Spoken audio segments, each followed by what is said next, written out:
Unlike last year, Indianapolis will not host the entirety of March Madness, but that does not mean Indy won't be hopping with hoops as usual. Bill Benner has more in this week's Inside Indiana Sports. Bill. Thanks, Gary. Indeed, it wouldn't be March in Indiana without another influx of basketball. As we speak, the Big Ten Women's Tournament is underway at Cambridge Fieldhouse, to be followed by the Horizon League Men's and Women's Championships at Indiana Farmers Coliseum, and more Fieldhouse action with the Big Ten Tournament, Men's Tournament, and NCAA first and second round play. And joining us today to offer a preview of all that is going on is the Horizon League Commissioner, Julie Lach. And Julie, welcome back to the program. Thank you, Bill. It's good to be with you. Well, and again, an unprecedented March a year ago, but like we said in the tease, that doesn't mean hoops is going away as we're currently with the Big Ten Women's Tournament underway, and away we go with your championships followed by Big Ten and NCAA. What's it all mean for the city? It's just incredible. This is a basketball city, as you know, and I think March is just a special time of year. You can feel the energy downtown. You see the street pole banners. People are excited. And yes, you're right. It's not all of March Madness, but it sure is a huge chunk of it. And we're excited to be a part of it. Well, and the Horizon League, I know you're going to have your championships, your men's and women's championships Monday with semifinals Tuesday, noon for the women's championship, and then the championship for men that night.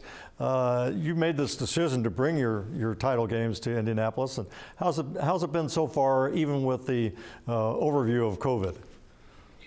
It's just incredible. This is year 3 for us, and we didn't have fans last year, and the excitement building with our local organizing committee, it's fantastic. And what we've really tried to do is 2 pieces: make it an incredible student-athlete experience, which we are doing, and then make it a really significant community event. So we've added some amplifying events around Champ Day, as you mentioned, the women's game at noon and the men's game at 7:30 that night, all on ESPN platforms. So we've really asked ourselves, what can we build around that? And we've really built some significant events that we want the community to come out and enjoy. Well, you're going to have an International Women's Day celebration, and there's also, I love this, an esports combine that will take place. Talk about those. Sure. So the esports combine first, that's actually an opportunity for high school age students who are gamers to come and play. And we have colleges and university scouts coming to watch them. And our goal is that those high school students get some scholarships out of that. So that's happening Sunday, Monday, Tuesday.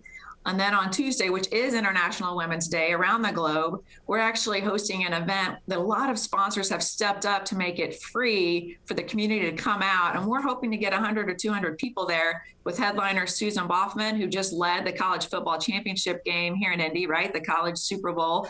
And then with our MC, Tole Bevilacqua, who of course is her own incredible Olympic athlete, Fever and WNBA player. She's going to MC the event to really offer some inspiration around women in sport, and then just steps right into the Coliseum for the men's champ game that night.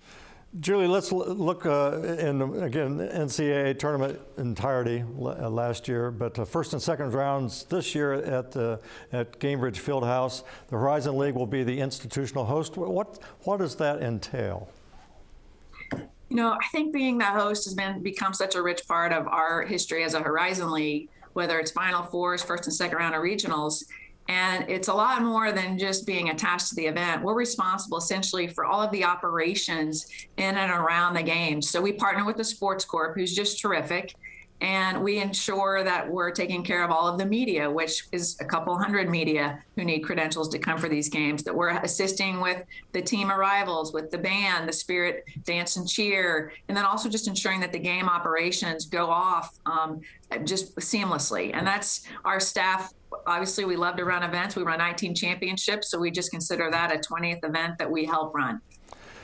You're a director on the board of directors of the Indiana Sports Corp, and again, they did a magnificent capturing of what took place a year ago. To keep the ball rolling, no pun intended, is a challenge. A lot of people seeing what Indianapolis does, and we want to do that.